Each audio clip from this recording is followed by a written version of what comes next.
Okay, we'll go ahead and get started. So my name is Haley Potter. I am a project assistant at the University of Kentucky Human Development Institute.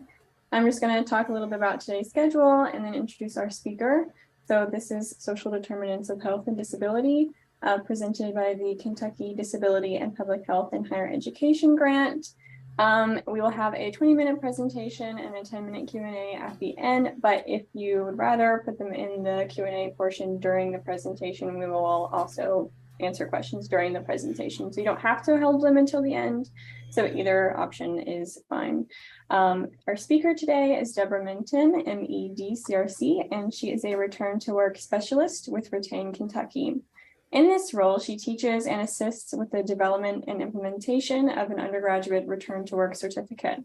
A nationally certified rehabilitation counselor, Ms. Minton earned a bachelor's degree from Hiram College and a master's of education in rehabilitation counseling from Kent State University in Ohio.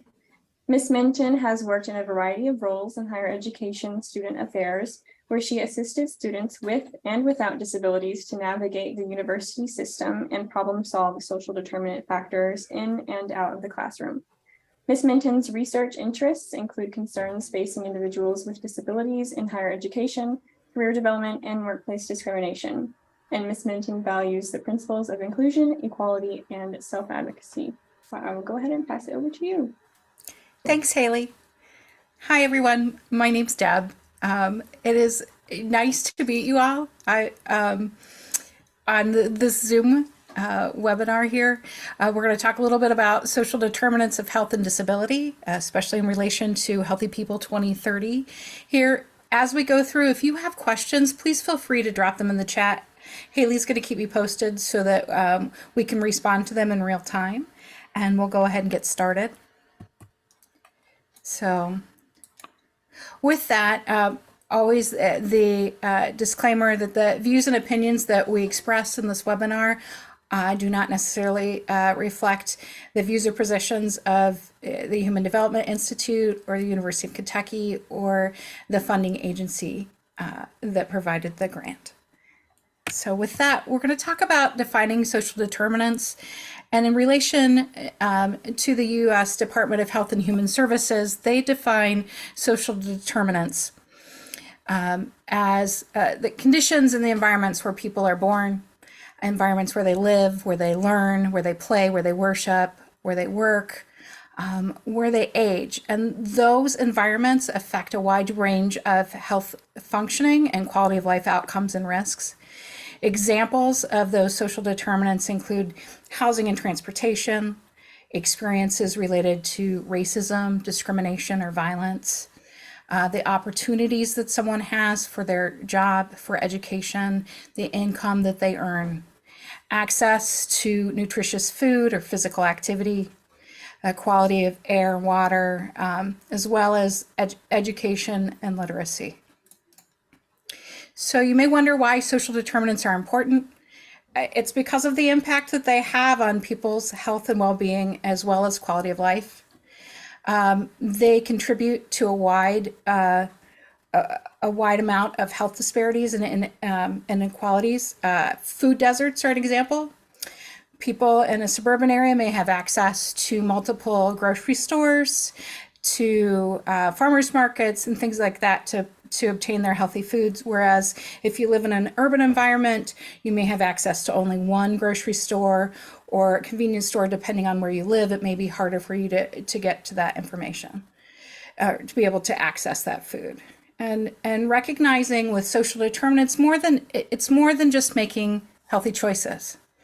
It is about involving everyone in the process, that public health organizations and partners take action along with individuals to improve people's environments. Now, Healthy People 2030 is a long-running disease prevention and health promotion initiative, and it has increased its overarching focus on social determinants of health for everyone. And they are data-driven national objectives to improve health and well-being over the next decade. So one of their 5 overarching goals is to create a social, physical, and economic environments that promote attaining the full potential for health and well-being for all. And they provide a framework across 5 domains. That would be economic stability, education access and quality, healthcare access and quality, neighborhood and the built environment, and social and community contexts.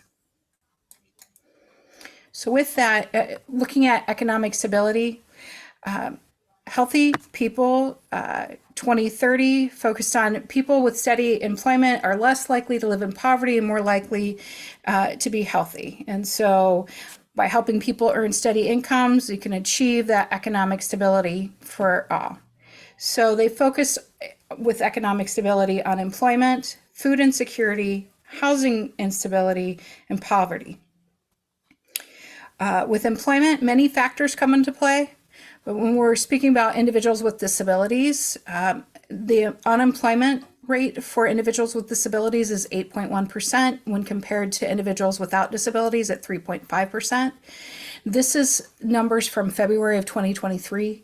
So providing additional resources and supports like Retain Kentucky, supports like vocational rehabilitation services through the state, job seeking, skills training, job coaching, as well as return to work, stay at work opportunities can help with that.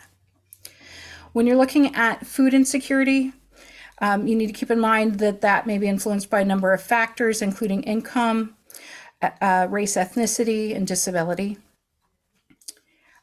When looking at housing instability, the Urban Institute notes that people with disabilities are not being housed at the levels that they need to be. When we're looking at 18 million people with disabilities living in the United States are eligible for federal housing assistance, but are not receiving that. 7 million of people with disabilities live with an adult head of household who is a relative.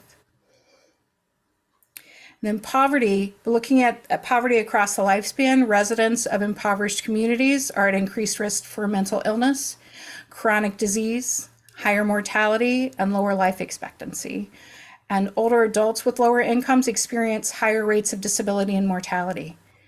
So obviously, the goal is to recognize that a higher income is linked to better health and employment and working conditions. People are healthier, especially when they have more control over those working conditions. In relation to educational access, Healthy People 2030 noted that people with higher levels of education are more likely to be healthier and live longer, and that by helping students excel in school, we can improve that process, that access and quality. They focused on the areas of early childhood development and education, high school graduation, enrollment in higher education, and language and literacy. And we're going to start at the bottom with language and literacy, and just note that language is defined as that principal method of human communication, consisting of words that's used in speech, writing, or gestures. And they note that limited language skills and low literacy skills are associated with lower educational attainment and worse health outcomes, which isn't a surprise. When you look at early childhood development and education, the first 5 years of life have long-term impacts related to social, cognitive, emotional, and physical development for kids. And it sets the stage for their continuing education. These things can be impacted by environmental and social factors like early life stress, socioeconomic status, the relationships with parents and caregivers, and access to early education programs. Looking at high school graduation, that high school diploma is a standard requirement for most jobs and for higher education opportunities. So focusing on that is important. Without having it, it is a negative impact on health. It limits employment prospects, lower wages, and sets the stage for poverty. So a student's ability to graduate from high school can be affected by the individual student as well as by broader factors such as their family, the school, and the community. When looking at higher education, we know that people who graduate from college have more opportunities related to employment. The risk of underemployment or unemployment is higher for those with less education. An example of this is that during the COVID-19 pandemic, the more educated workers were, the more likely they were to keep their jobs and to work remotely. And so education improves those opportunities. And in a 2020 study, it shows a student with a disability who earns a bachelor's degree may earn 68% more than a student who did not go to college. So that education and continuing education is very important.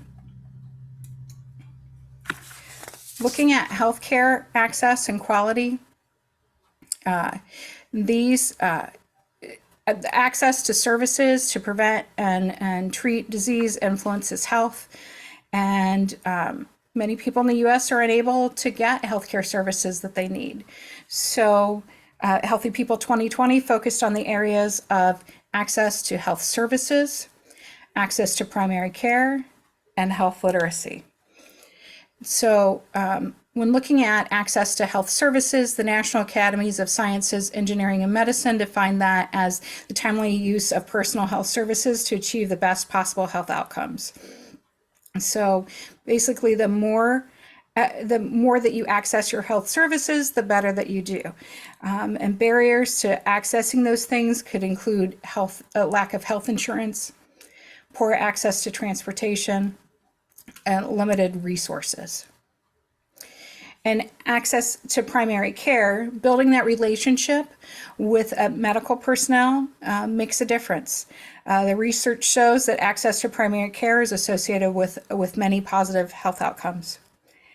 And then health literacy has been elevated by Healthy People 2030, and they define that as personal health literacy, which is the degree to which individuals have the ability to find, understand, and use information and services to inform health-related decisions. And organizational health literacy, which the organizations are equitably enabling individuals to find that information.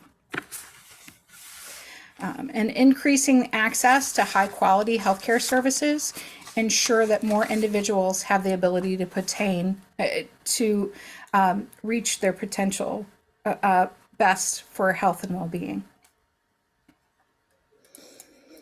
Looking at neighborhoods in the built environment,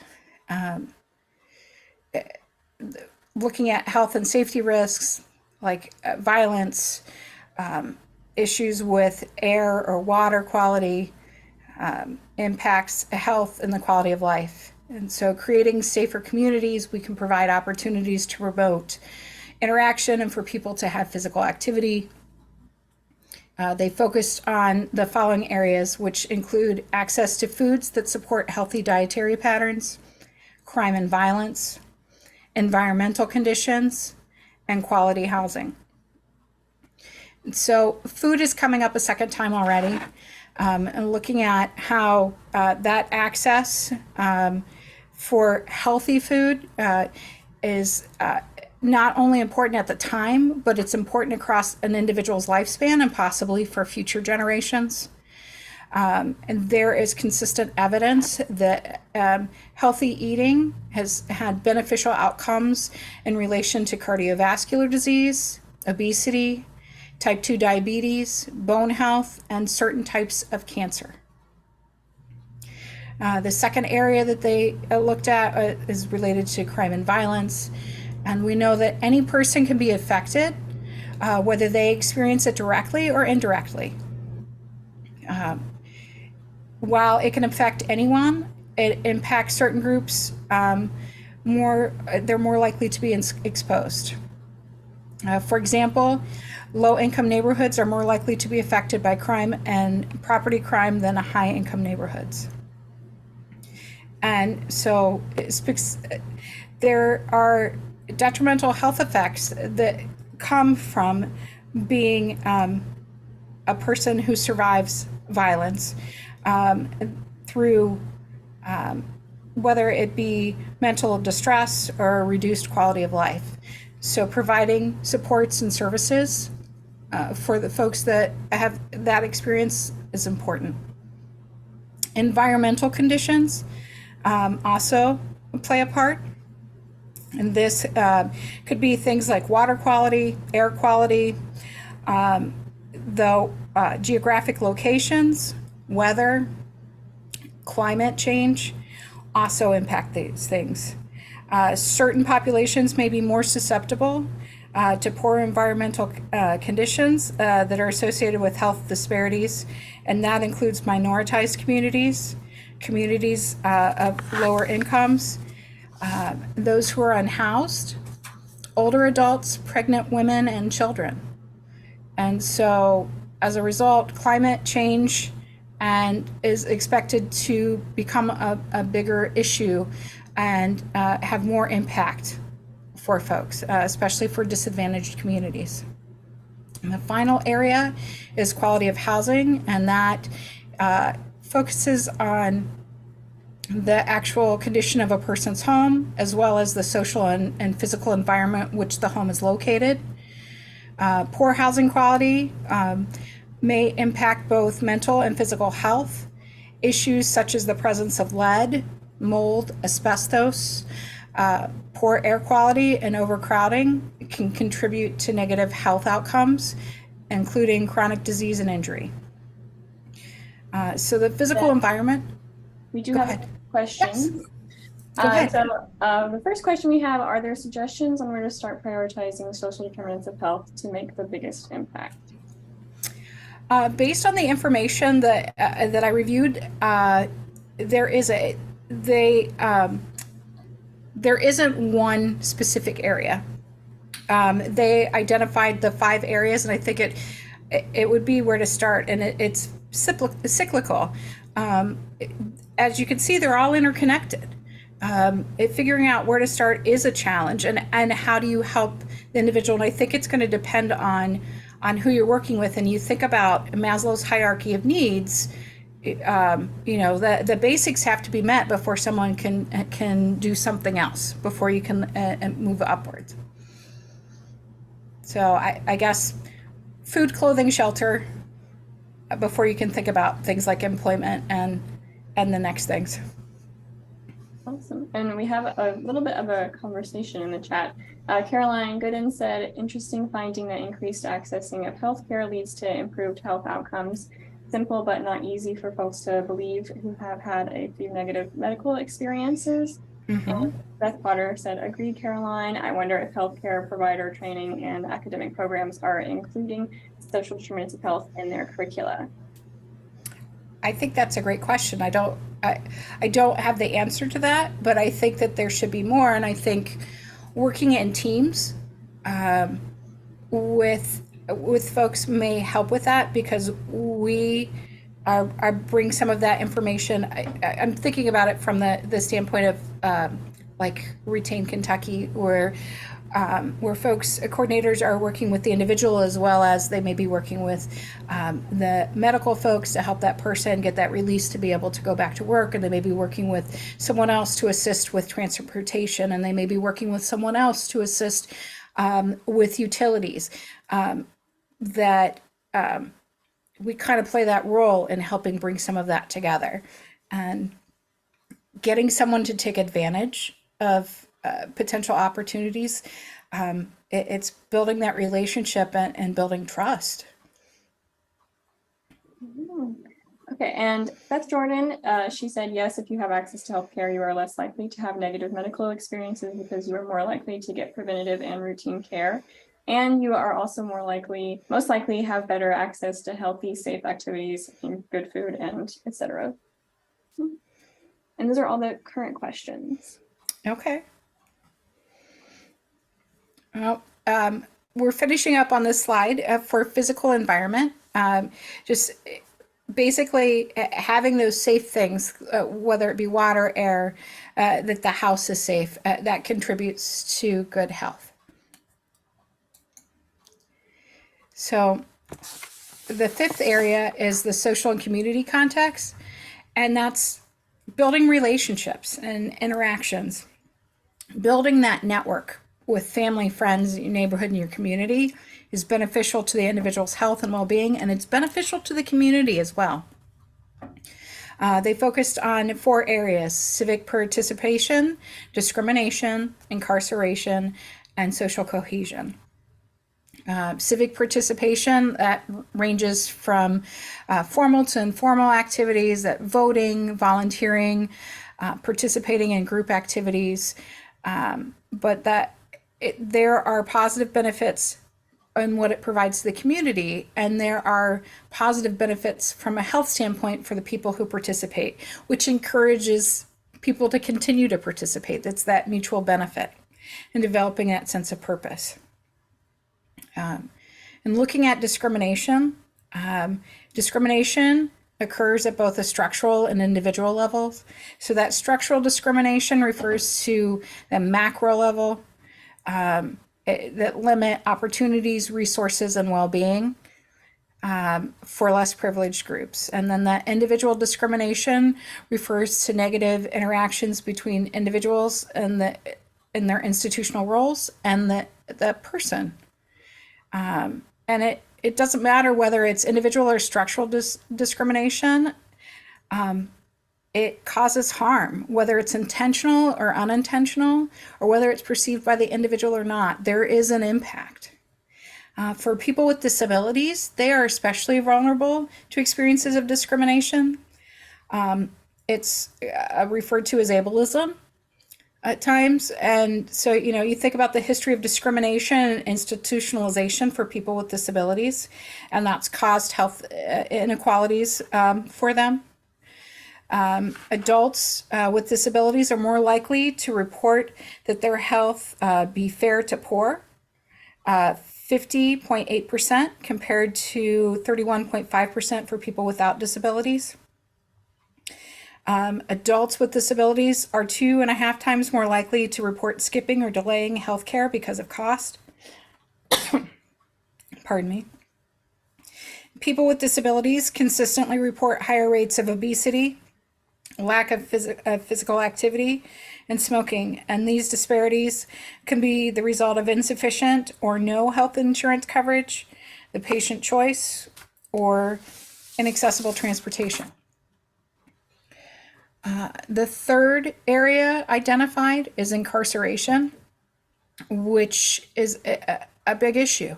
Between 1980 and 2014, in the US, incarceration rates increased by 220%. 220%. In 2016, there were approximately 2.16 million people incarcerated in state or federal prisons and local jails. An additional 4.55 million individuals under supervision, so that's parole. And while incarceration is meant to punish criminal offenses, it has a significant impact on the health and well-being of those folks who are incarcerated, those with a history of being incarcerated, and their families and their communities. And helping people reintegrate back into the community after incarceration is important, because you think about the challenges that they have with employment, with housing, with earning an income. All of those are big issues and can lead to significant issues for those folks. The fourth area, oh, sorry, go ahead. We have one quick question. Can you define ableism? Ableism, sorry, off the top of my head, I just put that down. Ableism would be where there's some where a person without a disability is making assumptions and assuming and not taking a person with a disability's experiences into consideration, assuming that someone can do everything that other person can. And it doesn't necessarily mean that they're doing it consciously. It could be unconscious, but it is not taking things into consideration. I'll get you a better definition here shortly. The fourth area under social and community context is social cohesion. And that's just the relationships. The relationships are important for humans. It improves your physical health, your psychosocial well-being. Building those social networks provide support, whether it be emotional support through encouragement, through assistance with getting to a doctor's appointment, but building those connections with your community help you and improve your quality of life. And high levels of social support positively influence health outcomes through behavioral and psychological pathways. So, you think about if people tend to stick to healthier diets together if you are doing that with someone else. If you are making decisions related to that it can impact all sorts in all different ways. So recognizing the protective nature of a social support can be important for populations, especially for populations that have experienced discrimination or exclusion. And social isolation is usually detrimental to an individual's health and can increase their mortality. So the greater support that you have with the folks in your life, it's linked to better health. So when thinking about social determinants, you want to remember that they're intertwined. If you're not getting your basic needs, you're not going to be able to focus on those higher things. That goes back to Maslow's hierarchy of need. And as somebody asked about where do you start, there's no simple fix for this.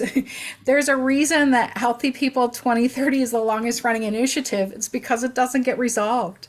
There's no magic bullet. It's going to require involvement and buy-in from the people who are impacted and everyone who is involved, whether it be advocates or agencies or other stakeholders. So looking to identify resources, here's some things to keep in mind. Food resources, your local food bank, if you're employed, employer-based food banks, meal programs, assistance, SNAP. At the University of Kentucky, there are two organizations, Campus Kitchen, which is a student organization that collects food from the dining halls, the things that are going to get thrown away that but are still good. And so they use that to serve healthy meals in the community. And then the Big Blue Pantry is the food resource for students in need on campus. Clothing resources. Their agency programs, churches, the YWCA, the YMCA, Salvation Army. If depending on where you work, you may have uniforms, there may be payroll, deduction options. Upcycling is a good time if you want to go thrifting for your work clothes. And then Dress for Success, which is located across the United States, but there is what Dress for Success Lexington Inc. is available, and they help folks. In relation to shelter and utility resources, there's utility bill assistance programs, federal government cell phone assistance. Depending on your community, there are different resources to keep in mind with that. In relation to transportation, Lyft and Uber, rideshare, and LexTran and TARC for public transit. For people who need assistance related to caregiving, there's online options for childcare, elder care, pet care, Medicaid financial support.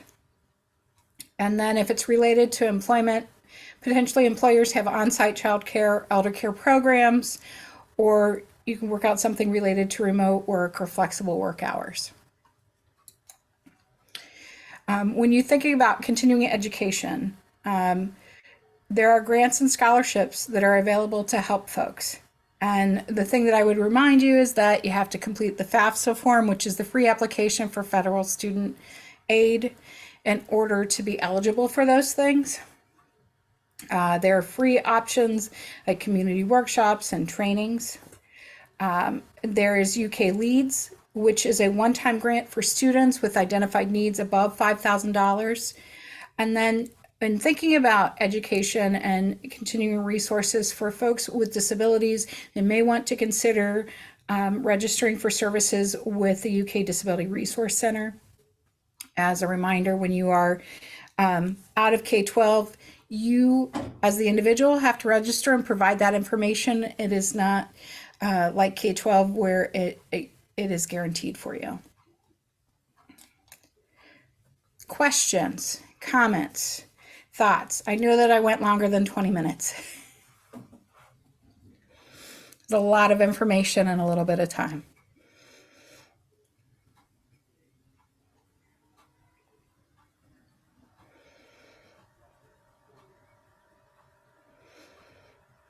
I'm not seeing any more questions, but we can stay on for a couple minutes if Absolutely. there's anything. But I do want to say we will have, this is planning on being a monthly webinar, and next month is Autism Acceptance Month. So our theme will be autism, sexuality, and consent. And we don't have an exact time for that yet. So just keep an eye out for that on UK the Human Development Institute's social media, is what I'm trying to say, on our Instagram and our Facebook. But if there aren't any, we do have one. Will the slides be available for participants? Yes. Okay. Yes, I can send those to you. And I have the references at the end here. Okay. If you want to support the UK community and get involved, I also included the Service Learn Connect. Okay. I think that is it. But like I said, we can stay on for just a couple more minutes while everyone. Absolutely.